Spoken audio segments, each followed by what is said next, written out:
Hey, what's up guys, welcome back to the channel, and on today's video I have a good one for you. Yes, I realize I am just a little late to the game with this, but on today's video I am digging into the wildly popular ASICS NOVABLAST 5. Let's get into it.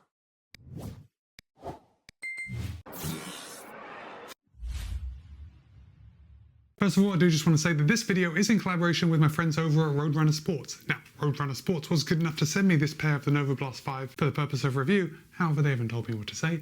They don't have any editorial privileges, and all the thoughts and opinions are my own. With that said, if you want to pick up a pair of the NOVABLAST 5, I will place a link in the show notes below so you can head over to Roadrunner Sports and get a pair for yourself. But this is an exciting shoe, and I remember back in TRE, I went to an ASICS shakeout run. That's not really a shakeout run if you're not shaking it out for anything, but it was an ASICS run, an ASICS activation. And they had samples of the NOVABLAST 5 there, and I did get to try them on and take them for a run. But since then, I haven't been running in the NOVABLAST 5 until now. And finally, I have enough miles in my pair, and I'm ready to give you all my thoughts on this shoe. So the ASICS NOVABLAST 5 is a max cushion daily trainer. We have 41.5 in the heel, 33.5 in the forefoot for an 8mm drop. It is a neutral daily trainer. And for those of you after hearing that stack height of 41.5mm in the heel, you may be wondering if it's a little unstable. Not at all. There was not even one time that I can remember that I thought that the ASICS NOVABLAST 5 was unstable, which is quite surprising with this bigger stack height, but it handles it very well. Of course, now if I'm looking at it, if I hold this up, you can see we do have quite a bit of sole flare here on the forefoot, and the midsole doesn't come in very much in the middle, so it's inherently stable. Now, for a daily trainer, the NOVABLAST 5 is fairly light. In fact, ASICS claims in a US men's size 9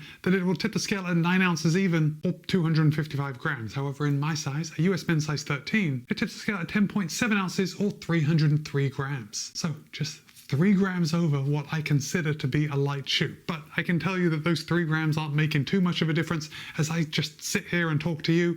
The NOVABLAST 5 feels very light in my hands. And I think that's a big thing that's going to separate this from the competition. So if you are thinking of picking up a pair of the NOVABLAST 5, you're probably looking at other shoes in the same category, you know, daily trainers in the $140 price range. And you may be considering something like the New Balance 880 version 15. Now, the New Balance 880 15 has 40 in the heel, 34 in the forefoot for a 6mm drop. It'll also cost you $140, but in my size tips the scale at 348 grams. So it weighs 45 grams more than the NOVABLAST 5. That's a pretty big difference. Next up, if you're looking to spend $140, you're probably also looking at the Nike Pegasus 41. Now, the Nike Pegasus 41 has 37/27 for a 10mm drop.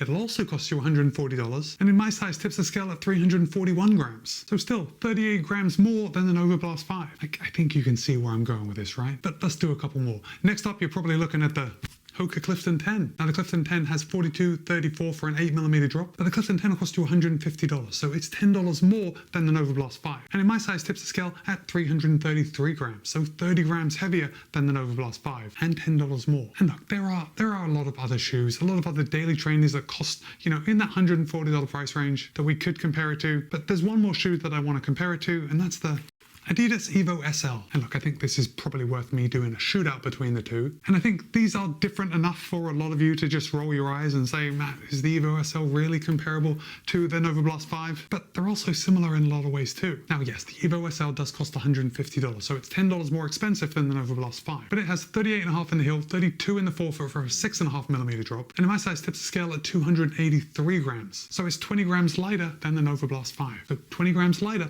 and $10 more expensive. But they're also comparable in a lot of ways. But anyway, this is a review about the NOVABLAST 5, so let's get into it. And we will start at the top and work our way down. And I want to hold this up so you can see this, because this is worth looking at. Can you see how padded this is? It is very padded. In fact, I almost want to say it's too padded, at least for my taste. I generally like it when shoe companies can whittle down that padding around the heel collar while still keeping it super comfortable with a nice step-in feel, so my ankle feels like it's being held in place. But with the NOVABLAST 5, it just seems like it's a little over the top, and the foam is very soft. Now, that doesn't take anything away from the feel. When my foot goes in, that heel collar is just, it's lovely around my heel. It's only when I'm looking at it now and I'm like touching it that I gotta say I'm just not a fan of how much padding there is there. The heel counter is very rigid, which is what most of us want, especially in a daily trainer. This is going to contribute to a good heel lock, and it seems to be working because I didn't experience any heel slip in the NOVABLAST 5. We do have a heel pull here on the back, and if we go to the tongue, yeah, we do have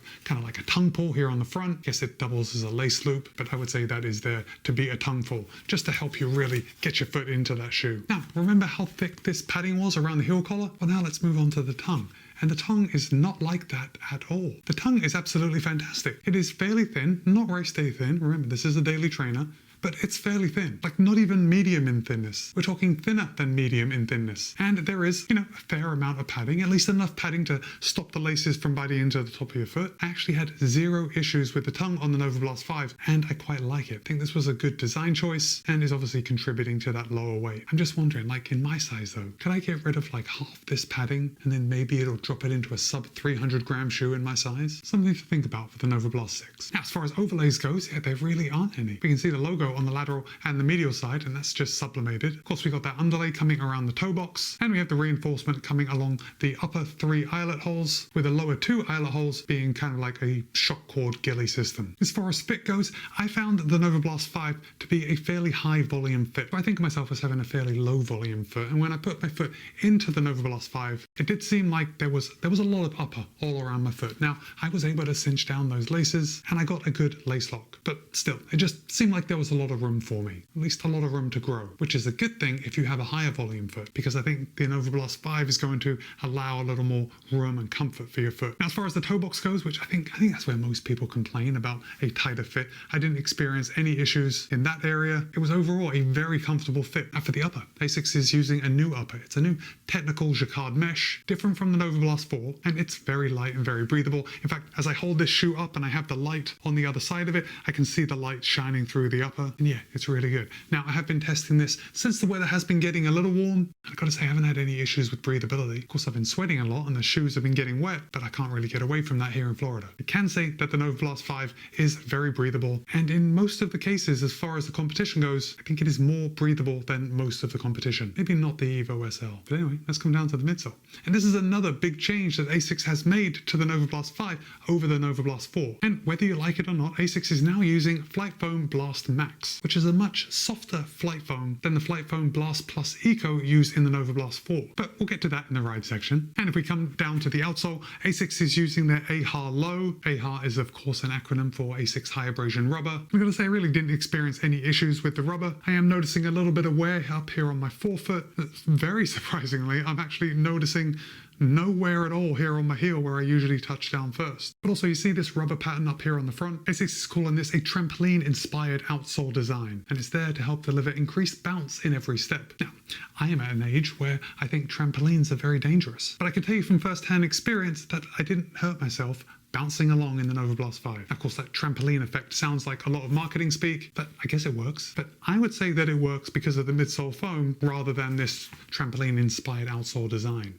And let's get to ride right now, because I found that the NovaBlast 5 is a very fun ride. I actually enjoyed reaching for the NovaBlast 5, and I did more often than some other daily trainers that I have. Actually enjoyed reaching for it and going for a run. Now, where I think that some people are going to shy away from the NovaBlast 5 is because of the Flight Foam Blast Max. It is quite soft, and if you like a firmer feel to your midsole foam, you can see how the Flight Foam Blast Max just might be a bit soft for you. And that becomes especially apparent when it comes time to pick up the pace.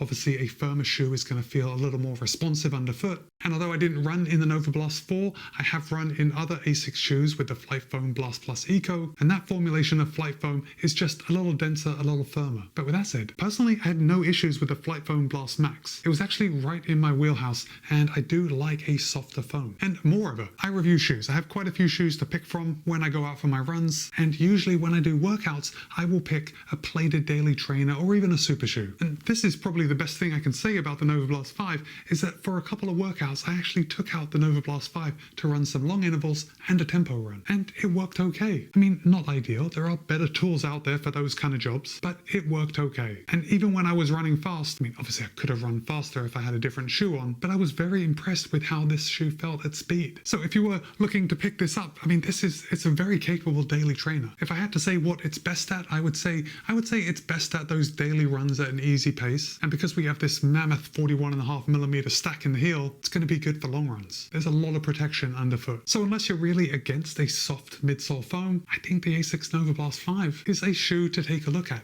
especially because of that $140 price point. So now I want to hear from you. Have you run in any of the NovaBlasts? You thinking of picking up a pair of the NovaBlast 5? Drop a comment and let me know. But for now, it's Matt B. This has been my review of the ASICS NovaBlast 5. Be kind, be happy, run well. See you in a couple of days.